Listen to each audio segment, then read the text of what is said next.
Hi, I'm Mikkel Weber, founder and auteur of House of Peregrine. Expat, immigrant, pioneer, none of these were a fit, but Peregrine describes what we are all about perfectly. Those that craft their life story with intention. I've spent the last 6 years in awe of the life-changing connections and stories I have experienced while living abroad, and believe it is time for this adventure to be recognized, celebrated, and elevated to the life stage that it is. Through these interviews, I hope to connect those living internationally more deeply to both the place they are living and with themselves and those around them. We cover everything from international finances and meaning-making to global parenting and relationships to make your time abroad more intentional, edifying, and full of beauty. Find us at houseofperegrine.com, where you can find more ways to connect with the ethos of Peregrine. I hope you enjoy today's guest. Let's get started. Welcome back to the House of Peregrine podcast, where we explore the inner and outer journeys of those who move. Today I'm joined by Doris Dario, a relocation coach, speaker, and mentor who guides individuals, couples, and families on their journey to finding a place that suits their values. For a phase, a season, or a lifetime. With decades of experience in global business leadership and a deeply personal understanding of reinvention, Doris has lived her life in over 5 continents, 90 countries, 50 of them with kids, spanning 9 relocations. When she became a mother, she and her husband plotted their moves to align with their values of language acquisition and mastery for their children, their hobbies, and seasons as a family. Now, as a relocation coach, she helps others to do the same by identifying their values, matching that to a country or a region, and helping her clients navigate all of the expected and unexpected turns of living the life less traveled. Thank you so much for joining me today, Doris. I am so happy to have you on the House of Peregrine podcast. Thanks so much for having me, Mikkel. Well, I want to dive right in because I think, first off, I want to know what is and is not a relocation coach. Okay, that's right away. Relocation coaching, unlike relocation agents, as a relocation coach, I help people, families to get clear on really what they want and how they want to design a new life abroad. So it's really about it's not about finding visas, finding right away the location or, housing, etc. It's really about going quite a step back and figuring out what your why is in the first place. So what really drives you? Why do you want to do this? What is your priority right now as a family or as a couple or as an individual? And then secondly, to really figure out how to do this new thing. It's not about, changing location. It's really about thriving in this new environment, in this new chapter in your life abroad, which is quite challenging in itself. My role as a relocation coach is really to guide them on this journey and to make it fun, to make it really an exciting chapter rather than just I gotta have to move somewhere. Yeah. And would you say, so we are very familiar with coaches in other realms of our life, business coaches, individual coaches, therapists, even midwives or doctors. And for different goals we have, we are all very familiar in our cultures with a coach. But I'm not sure that anyone would think to hire a relocation coach for this sort of transition. And so do you find that's a new, or not new, but maybe just a niche offering? It is indeed a niche of a niche, and I think you spotted, you mentioned the right word, midwife. It's actually like somebody who creates space and who holds that space for you to be able to find your inner strength and your confidence, because everyone is able to do it, but we're just unsure. We've got these fears put onto us from everyone else around us, and so it's really about helping others to really find that space and to really empower themselves to take this next step, to go out of their comfort zone. It's a hard one, but it's possible for everyone. Yeah. And so I want to back up. How did you get to be doing what you're doing? I know you have a story, a book out, and these things they don't come from nowhere. So I would love to hear a little bit of how you tell your story about living in all these amazing places. So I'm originally from South Tyrol, which is the German-speaking part of Italy. So I already grew up between two worlds, the German, very extreme world, and Italian, very easy world. For those of you who are on video, she's doing this with her hands, like Italian. She's motioning from the heart and emoting. My Italian side comes out. So I grew up in this small village in the Dolomites, in the mountains, in the Alps. And very early on, I felt this urge to just see what's beyond. It's such a beautiful area. It's amazing. But for me, it was a feeling there must be more to it. So I started very early to explore beyond. I insisted with my parents that I wanted to do an au pair in France when I was 16. I wanted to work at the Garda Lake. I wanted to really do things away from home. And as soon as I hit 20, I went to university in Bologna, which is an 8-hour drive away from home. And from there, I basically started exploring all of Europe and then pretty much the whole world. And it's when I realized that is what makes me happy. So I've been traveling for many years. I met my partner along the way. He's Spanish, but eventually we wanted to start a family, and we were a bit in between, this myth by society telling you once you have children, that's it, fun is over, you got to settle down, you got to do things the proper way, get a proper job, etc. So we fell for it, and we did settle down in London for a few years. But soon enough, we had this urge. It was just work, and, just childcare work. And it just wasn't working for us. So we sat down intentionally and we really started to design our own life that would be creating a life around our family rather than, around our work. So that was the start of saying, actually, let's just do something else. Insisted while we negotiated with our employers. This was 2009, so that was well before COVID, to be able to work remotely.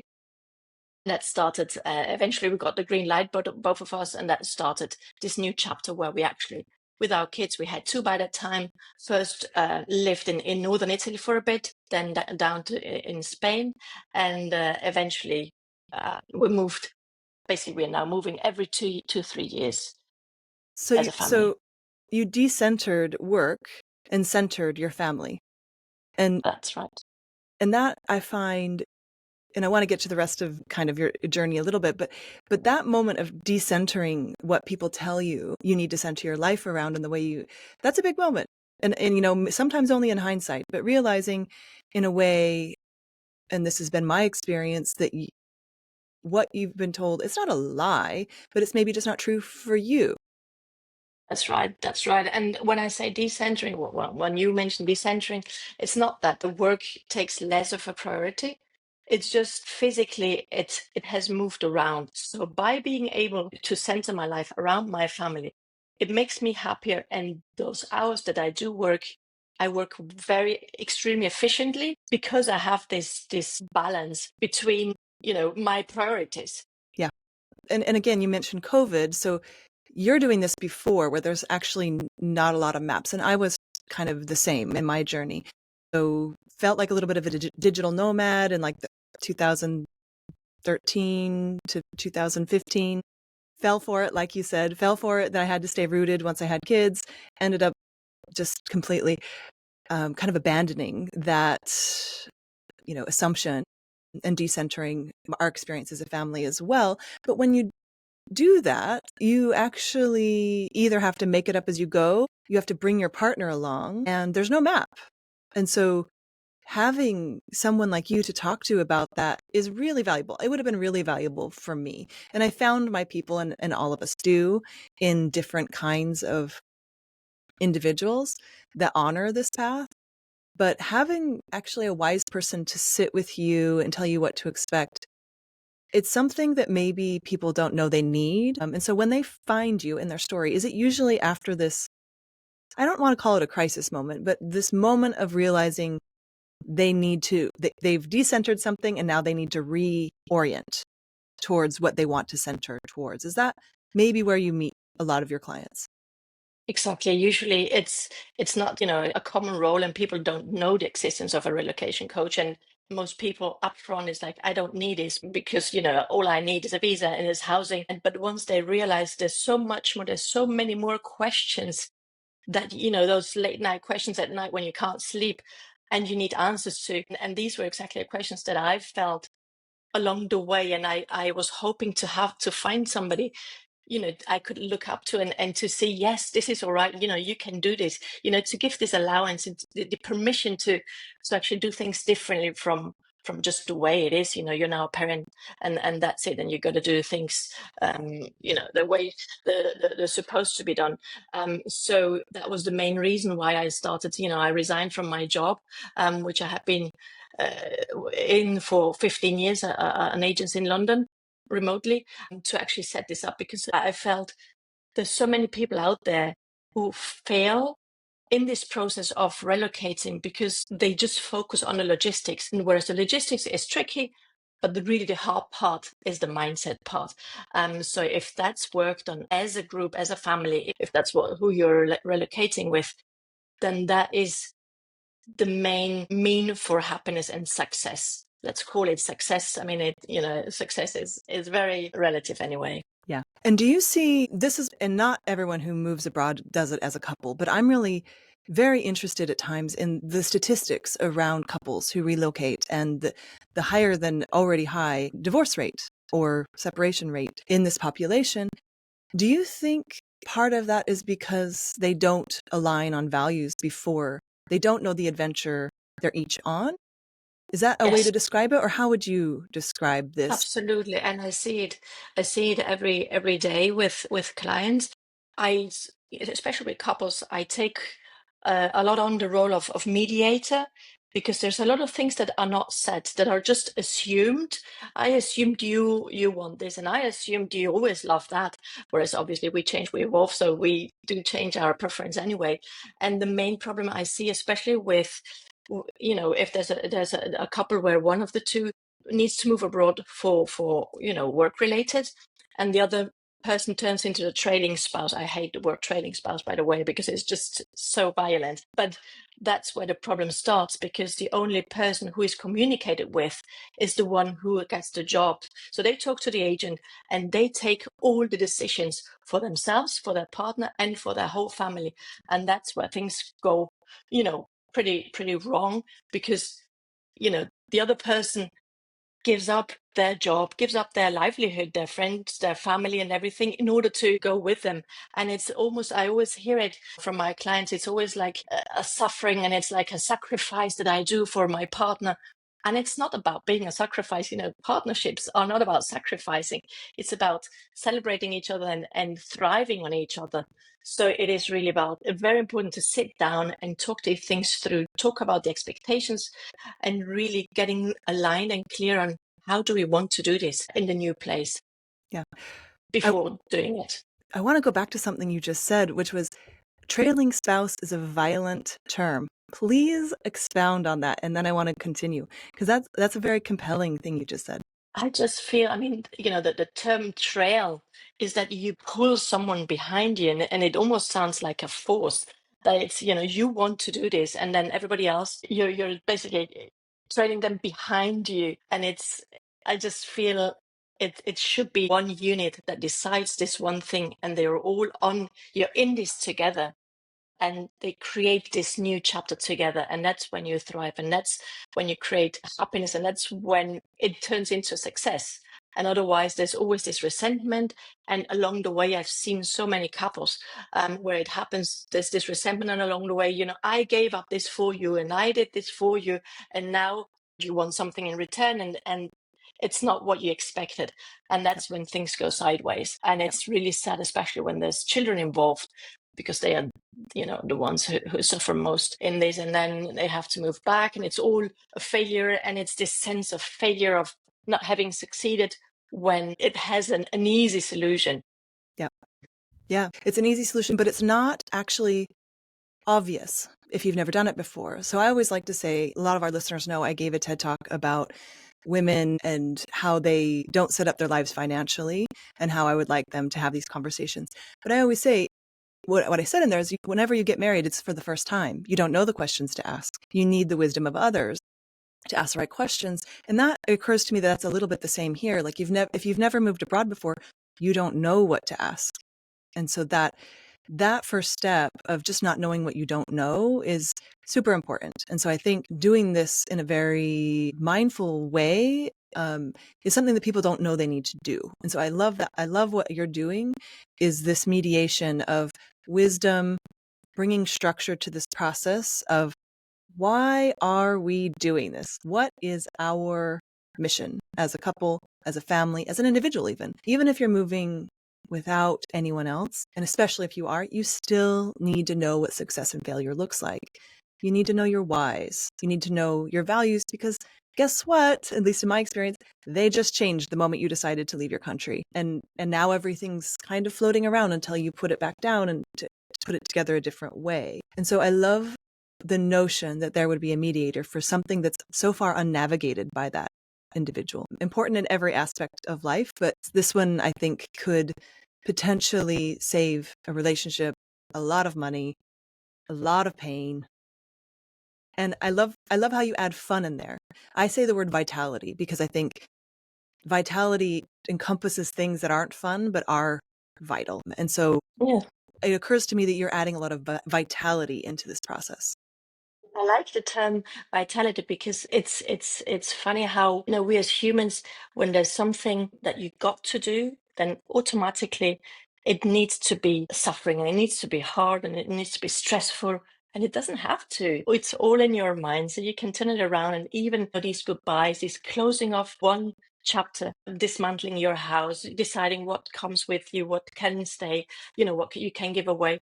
It's such an important and such a mindful and intense process that you got to enjoy. It's not about, you know, let's just close this and do the next thing. It's actually this whole preparation, which is fun. So I always say your relocation doesn't start the moment you land in a new place. It starts the moment you actually decide that you want to do this.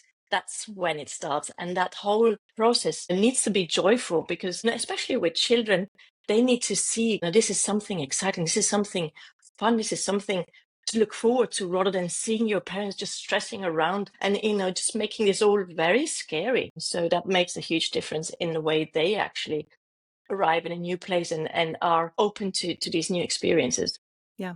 So translating your mission, or I don't like the word mission, but your purpose onto your children, that's really important. Like, why are we doing this? Because it's going to be hard. Also, it's going to be amazing, but it's going to be hard. You're learning a language. Often children take the brunt of the language learning in the family. That's going to be hard.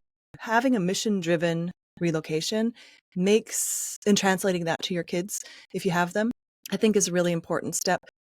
I want to go back to what you said because I think it's really important, and it's something that we actually do at House of Peregrine, which is make it sacred. Whether or not that is we don't like the religious part of that word. You don't have to take it on, but make your life sacred. So have ceremony around what you're doing. Why not? Why not make this sacred? And so I love that, because when you're in the midst of a move, you do not have the presence of mind to recognize this packing of this box and this giving away as a ceremony. And it only happens after you've done a few moves, maybe, that you learn what your particular goodbye ceremony might be. And so to have the presence of mind to make that holy also gives you part of your life back.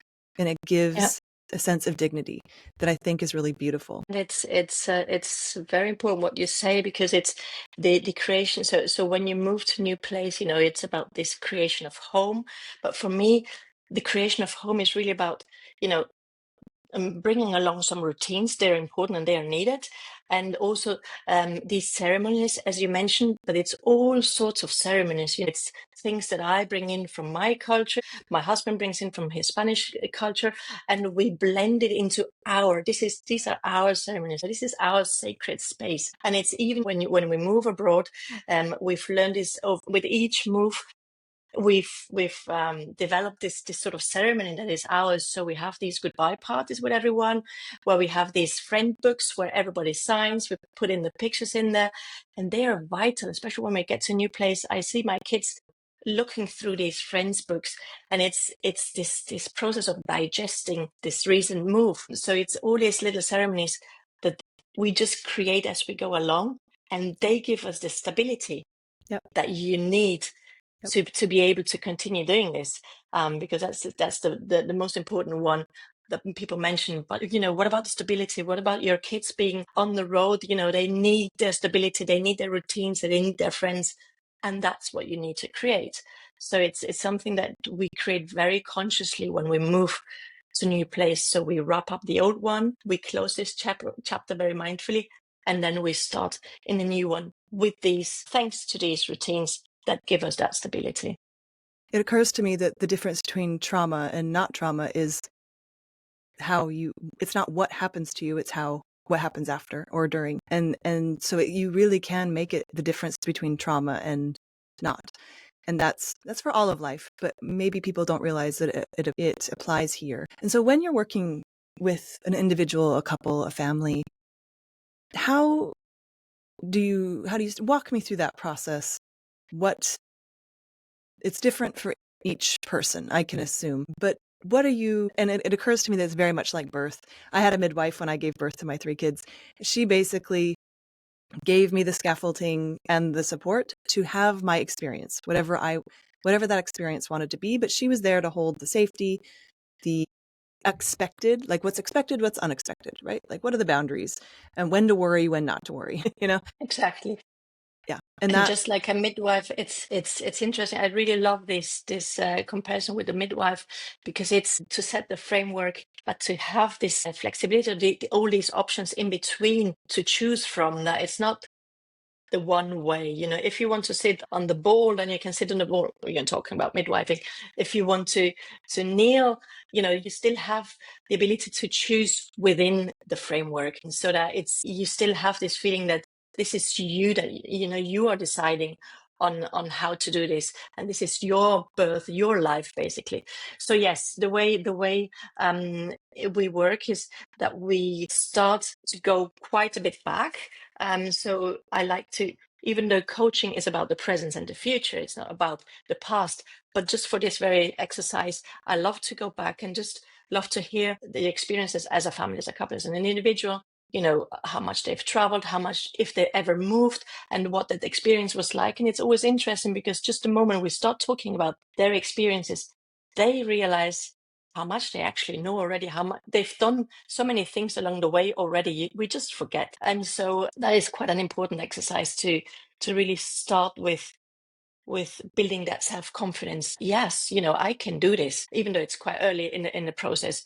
And at that point, people usually are still very doubtful and just want to see how this is still too far in distance. We then work quite a few sessions on our values and our passions. And when I say passions, it's not, the classic, you got to have a passion. It's really just unlayering and understanding what is it that really drives you. What is it that makes you get excited about things? So it's really about going deeper and then finding common ground. And it's an exercise that it's very powerful, because selecting within a list of values, it's easy peasy, but it is very powerful, because you really go much deeper than anticipated. And once we really get clear on these ones, and these are individual exercises that we then combine in conversations as a group, or if it's just an individual, then we talk about these. And then once we've really gotten clear about it, we start designing, imagining this new life abroad. We do sort of an exercise to just picturing it. And that's when the fun starts, because now we really try and see what a day looks like, what a week looks like, how I really envision what kind of accommodation, really based on, do I want to walk everywhere? Do I want to be really in the middle of nowhere? Do I need people? There's so many questions, and I always see people assume, sort of first question is, so which part of the city is the expat city? Which is where? That's not the point. You don't want to go into the same bubble. I mean, the whole point of moving abroad is to actually experience this new place. So let's see, what are the options, and which of these options appeal to you, as this new experience. You don't want to recreate your old life and do it exactly the same way as the new one, because it's not going to happen. It's all going to be a disaster. So you may as well just embrace this new environment and make the best of it, and try to live something quite different from what you've been used to. And that triggers and unleashes so many new situations. It even helps you to to get to know your partner in a new way, just because your surrounding is different, to rediscover a different strength of your children. So it's so this is It's pretty much. in short, it's an adventure. Yes. I want to go back though, because this process works because I'm assuming you have people who come to you that both have a choice in location and actually don't have a choice in location. And so this process works for either of those. But when they don't have a location, they just know they need a change. Do you help them through that process of identifying a place that might work with their values? Yeah, that comes after we work through the values, the passions, and really to understanding your why you're doing this. And that's when we really look at the whole world. And we then start slowly but surely through a series of questions to really filter down and making a selection and then another selection, and then really set priorities and understand what is really out of these, characteristic, out of these important points, which wins, right? So it's really a very interesting exercise of even considering places that they've never even considered, just based on their values and what they really love and the kind of life they envision. And it's very interesting how they then come back to me saying, I didn't even look at these options or this continent or this region, and now you've opened this. So it's my job is really about opening up options and taking informed decisions rather than just, oh, I've heard somebody move to France and so I want to move to France because I saw these pictures. And it's like, wow, there's so much more behind it. Yeah. And it occurs to me that you are helping them through that process, but have you seen a big change in the reasons people are relocating over the last 5 years? When you sense that someone is running away instead of towards an experience, what do you tell them or how do you help them to place that? It's very interesting when you say that. It has indeed changed over the past few years, especially since COVID. There was this hype of remote work, and I can work from everywhere. And then now with the back to office, it has changed again. And now there's a lot of people I work with are based on political reasons, for just or safety reasons or lifestyle reasons as well. But what I try to tell them is, I'm not trying to convince anyone to do anything. In fact, I even had a family who it just felt right away they are trying to run away from something. They were just not happy with the way they were running their lives right now. So we looked into it and we analyzed it, and they got to a realization that actually all they need is to change a few things, change a few ways in their current life right now. They don't need to move abroad to become happy, to become more intentional, to spend more time with their family. They can actually do it where they are right now because they were not able to move away because their parents were elderly. So it doesn't mean that that's the only way, but it means getting clear on what is it that I need? What change is it I need? Maybe it's a change that I can apply where I am right now. Yeah. And I can thrive again.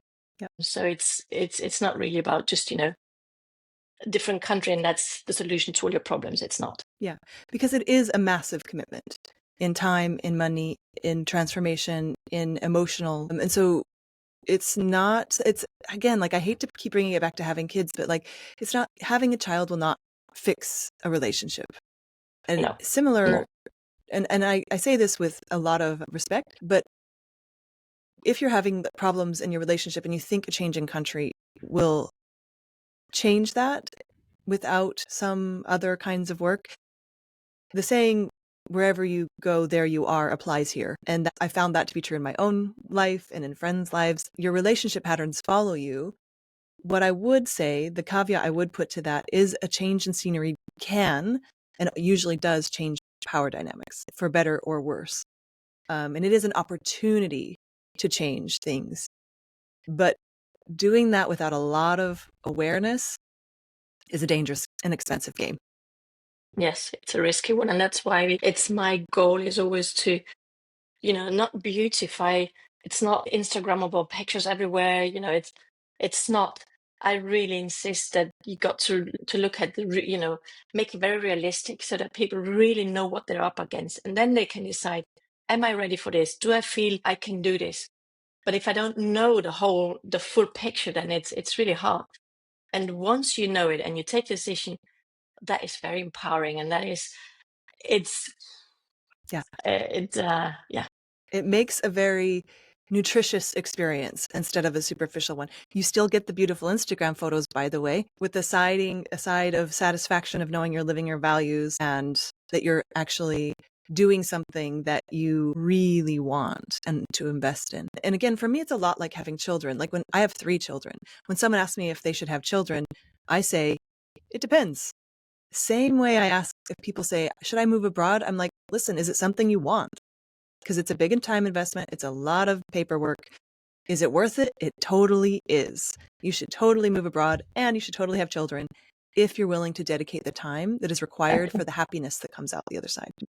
But it's not for everyone. It's not for So I think everyone. that it's also quite important to say, it's not the only way. There's many different ways of doing this.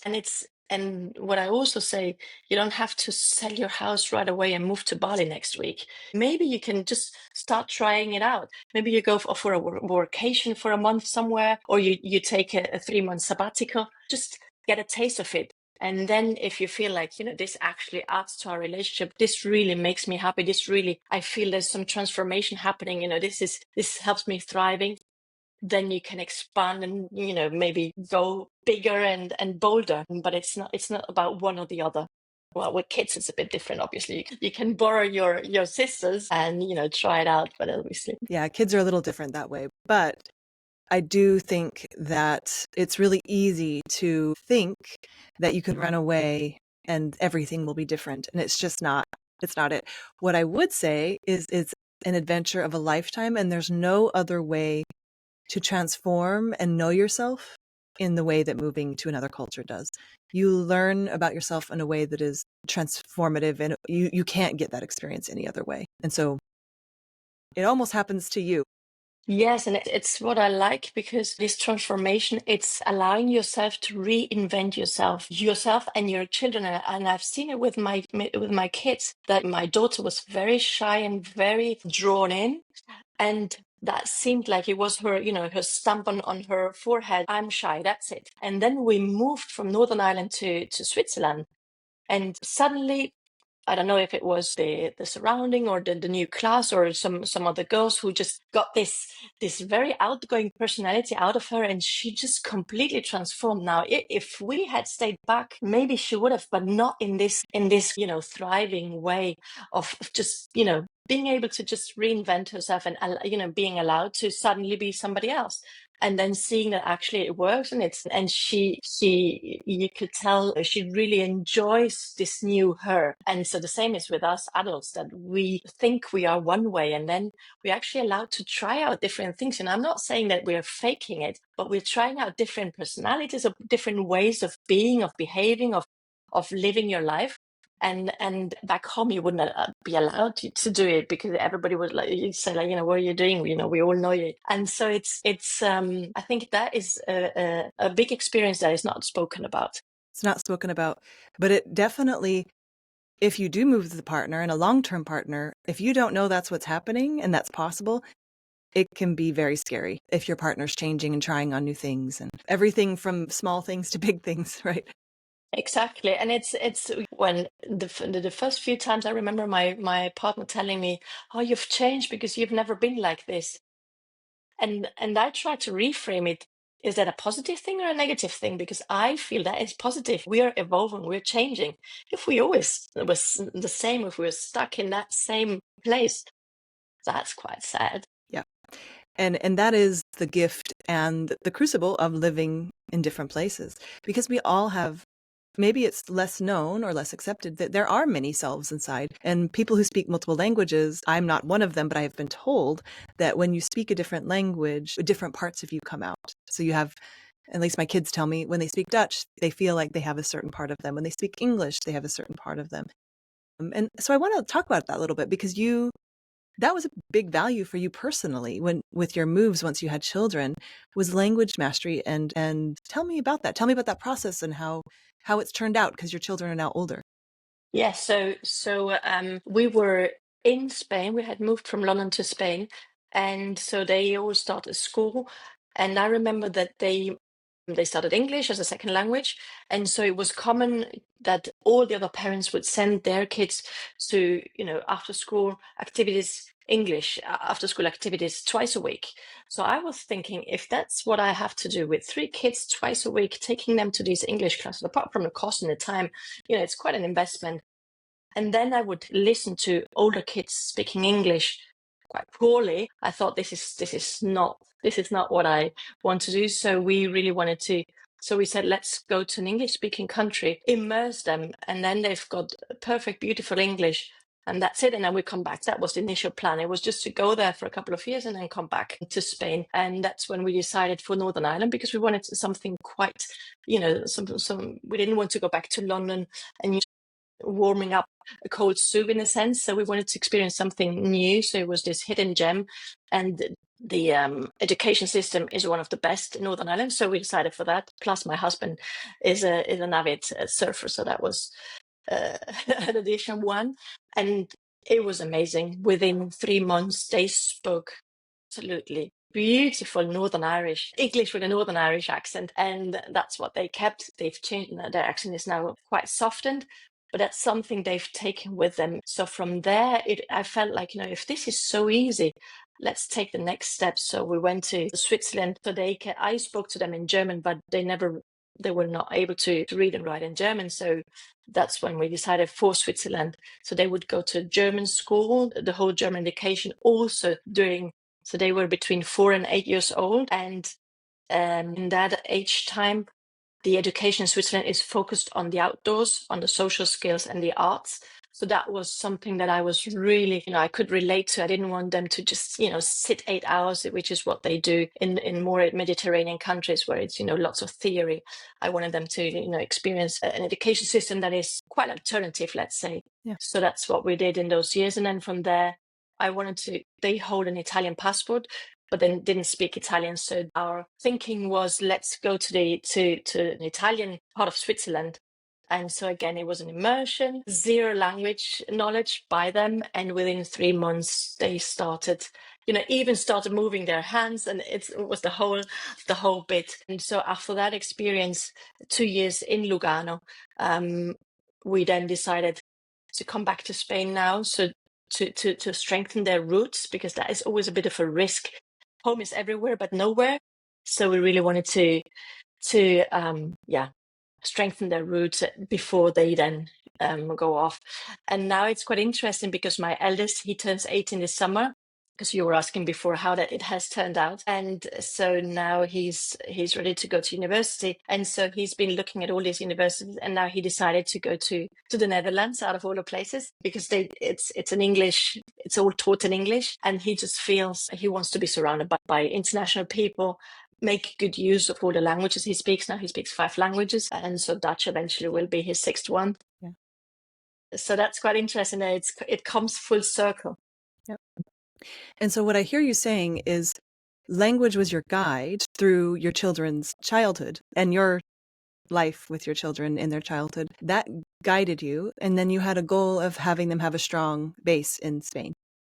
And so that was That's right. That was kind of, whether or not you knew it at the time, that was what was guiding your decisions, whether they were intuitive. Exactly. Because there was no one doing this at the time, right? Like you were a pioneer. We never had a plan. It was always, we only had a 2-year plan, and then things just evolved and we realized things. Also in between, for each birth of my children, I would go back to my home place. So we would live there for 6 months, and the kids would go to kindergarten and school there, just so that they have their little roots there as well. It's quite hard because, they're third culture kids. So it means you have to celebrate 2 cultures plus the one where they are growing up in. So it is true, my background is linguistics, and that's why I have this. It's an important thing for me, and I consider it being a gift for my children. It's the biggest gift I can give to my children. So that's quite an individual thing for me, focusing on the languages and the education system as such, whereas other people have different priorities, and that's what we work out in the work I do with them, to figure out what is your priority, what is it that guides you? What's your guiding star? Yeah. And that's super important. And it is. But I share. So my guiding light was I wanted to give my children a language. And when people say they speak a language and they have a language, I think there's a big difference. I wanted them to have a second language, and that experience of having a second language. And so that required that they get it, start having it in their body relatively early, which is what my husband and I had the goal of. They couldn't live their past. They had to start being bilingual by the time they were 5. That was the absolute cutoff. And we moved to the Netherlands the day my son turned 5. Wow. And so not a moment too soon. But those goals are I guess my point in telling you that story is these goals are important. Otherwise, no one's going to help you make these. Everything leads to staying in a single location. And so if you have these goals, it's really important to name them. Well, first identify them, name them, and then put action to them, because you're the only one that's going to make this happen if these are your values. And so as you guide couples through these values, you help them through the transition. What is the process, wrapping up the process with you look like? And I'm sure it's your clients can always call you, re-engage. But as a coach, what is the completion of that first phase of values and relocation? Tell me about that. So there's 2 options. It's either, the work we do before a relocation, so in preparation of a relocation, normally around 6 months before moving, or even if you don't have even an idea of a date or a location or anything. So it's really just getting started. And that's 4 sessions, so 4 weeks, where we really focus on the preparation, but also on the mindset, where I work on, reset to zero mindset, sort of to get rid of all these expectations, or if you have expectations, manage them realistically. And then it really gets over to the actual move, and that's when it gets more practical. So I guide them throughout the move, but also post move, and that's quite an important one, just like in birth. And I really like this comparison. Everything works towards the birth. The day of the birth, you prepare it all perfectly, but you never really prepare the afterwards. Yeah. And so just like, there's the afterbirth depression, all sorts of different symptoms that can occur that you're not really prepared for. The same is with the relocation. And I've noticed there is usually about 3 months into the relocation, into being in a new place, 3 to 6 months, there's a big low where you think you're over your initial dopamine and adrenaline and everything, and actually start settling. And there's lots of things that you notice that don't go exactly the way you thought they would go. And that's when you start questioning your decision. Was this the right decision? And we all have this dip. And I think it's important to understand it will happen. And the key is how to prepare for it, to go through it more easily and just while still thriving. And so it's quite important that the guidance doesn't finish the moment you move, but there's still, especially the settling in and this dip, this 3 months low, that we're prepared for it and then we plan around it. Yeah. For me, it's very important in birth and in relocation and immigration to realize that millions of years of women and millions of years of people have experienced this before. So anything I'm feeling probably isn't new.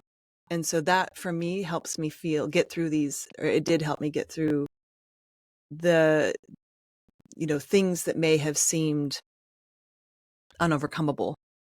Become overcomable when you know that you're not the only one that's experienced it. But having a guide to tell you, just like when I had my babies, like, this is going to happen probably within these few days, this is going to happen within these, it really helps you not to freak out and keep perspective. And so that is a similar thing. For me, it took a lot longer to have that because of how we moved. And we were doing it completely on our own. And then my partner had different phases. He wasn't here until a few years in. So he was still traveling quite a bit. So we were in that first phase for quite a long time, actually. The honeymoon phase, or feeling like you live on a vacation phase, lasted a lot longer for us. And part of that, I think, is because we prepared well.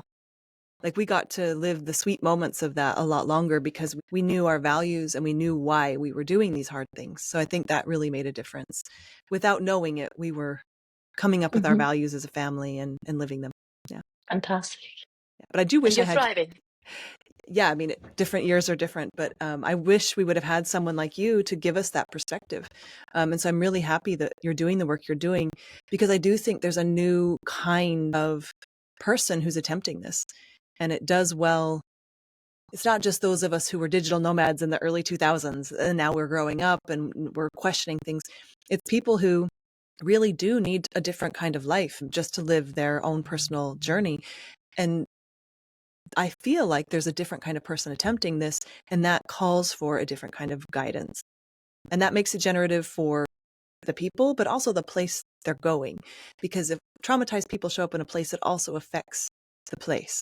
And so I think the work you're doing is very important for this new, what I see as an additional population of people who are attempting this type of life, living values-based around the world, anywhere can be the place that they're aligned with their values. This is somewhat new in our generations. And so, yeah, I just appreciate what you're doing.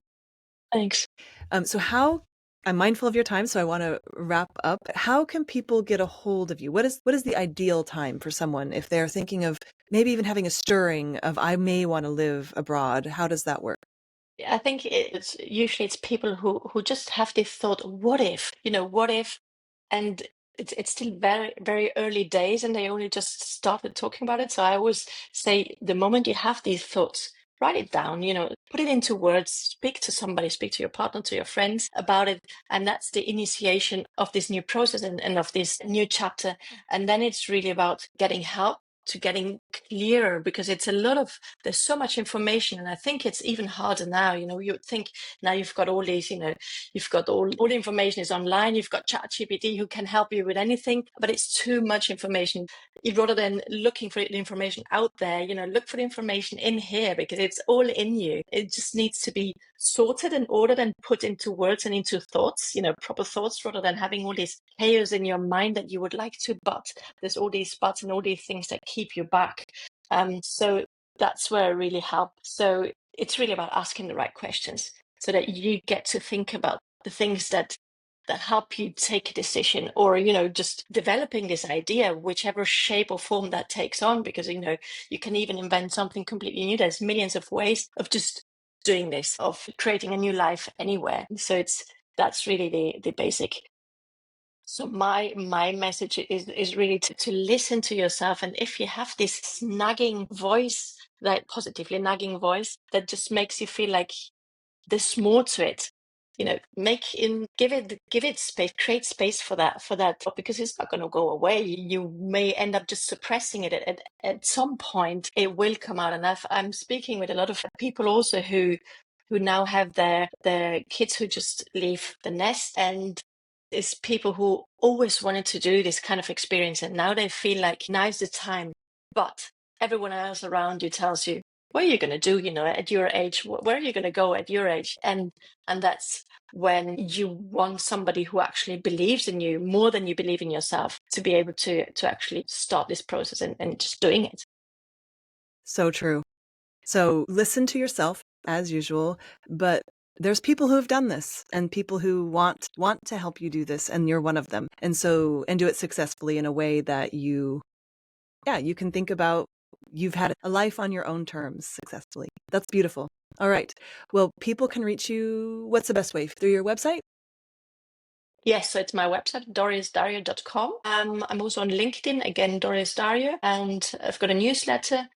And I've also published a book this early January. It's called The Digital Nomad Family.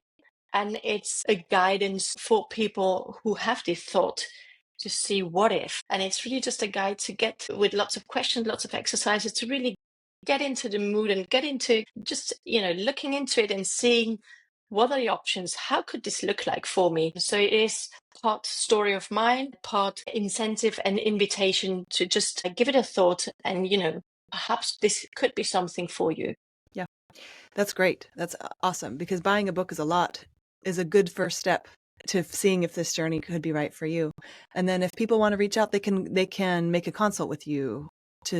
Do you have like a consult that they first can talk to you? Yes, so it's a free discovery call. I call it a free clarification call to just get clearer on what is it they're looking for right now, and how could I possibly help them and guide them in this process. Perfect. All right. So everyone reach out to Doris if you're having this little nagging, beautiful thought that you might want to live a little bit differently or in a different place. I want to thank you for coming on, Doris. I think this has been a delightful conversation and hopefully illuminating for people who didn't realize this kind of coaching was available in the world. I always say living abroad is an additional life stage, and what your work is filling that exact niche that I think is so important. So thank you for coming on. Thank you for joining us and sharing your wisdom. And thank you everyone for listening to the House of Peregrine podcast. I'm happy to share this with you today, and I look forward to hearing from you soon. Thanks so much, Mikael. Okay, that's it for today. I hope you've enjoyed our show. For the latest insights on living internationally, join us at houseofperegrine.com to find out how you can connect with our community. Let's craft our life story with intention together.